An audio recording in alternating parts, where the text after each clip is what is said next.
Assalamualaikum Sahib, kembali lagi dengan kami Ngopi bareng Umar. Kali ini nih, kami akan membahas tentang fikih wanita. Apa sih fikih wanita itu? Emang penting banget ya? Fikih wanita itu penting banget buat perempuan mempelajarinya. Tapi ya, bukan cuma perempuan yang penting mempelajari itu, tapi juga laki-laki. Kenapa sih laki-laki juga wajib mempelajari fikih wanita? Katanya sih kan laki-laki itu kan bakal jadi suami kan. Oh. Dan kalau nanti wanitanya tuh nggak tahu, dia bisa ngasih tahu ke istrinya. Oh, sama anak-anak perempuan Iya. juga. Nah, laki-laki itu semuanya pasti mendapatkan wanita yang soleha.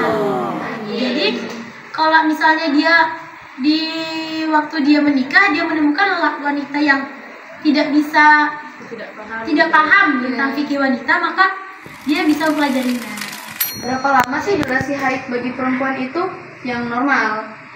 Nah, kalau yang normalnya itu sekitaran 6 sampai 7 hari, itu normal. Ada juga anak yang dia itu misalnya cepat banget haidnya nih. Ada juga anak yang lambat betul haidnya tuh ada juga, karena memang perempuan itu beda-beda. Biasanya tuh karena apa sih bisa kayak gitu?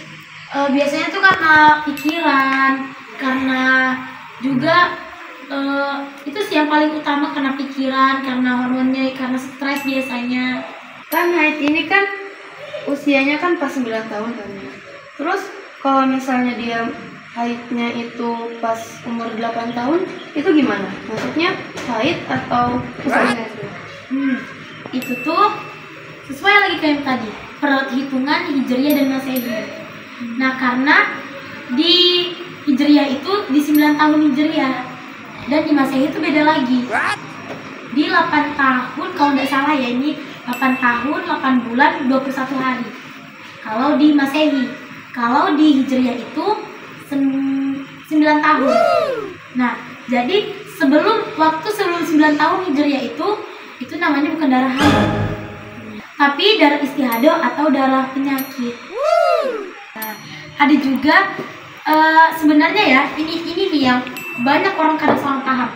Kadang orang ketika darahnya keluar, walaupun itu nggak tahu mereka itu darah haid atau istihadah, mereka tidak sholat. Padahal waktu istihadah itu kita diwajibkan untuk sholat. Oh iya Kak, misalnya nih, kita tuh haid tuh pas di waktu masuk zuhur.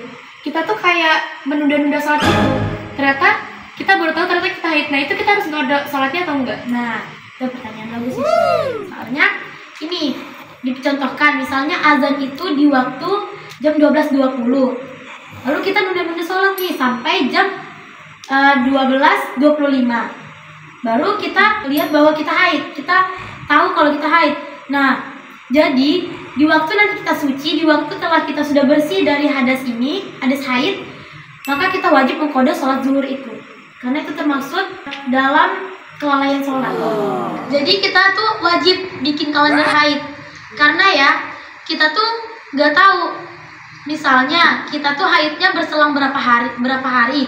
Kalau berselangnya 15 hari itu namanya haid, tapi kalau misalnya kurang dari 15 hari itu namanya istihadah. Jadi kita tuh harus lebih berhati-hati sama yang namanya haid dan istihadah ini, karena kadang itu persamaannya warna darahnya atau persamaan itu sama-sama haid. Jadi kadang itu kita nggak tahu yang mana haid dan yang mana istihadah. Karena haid ini dilarang sholat dan istihadah itu boleh melakukan sholat.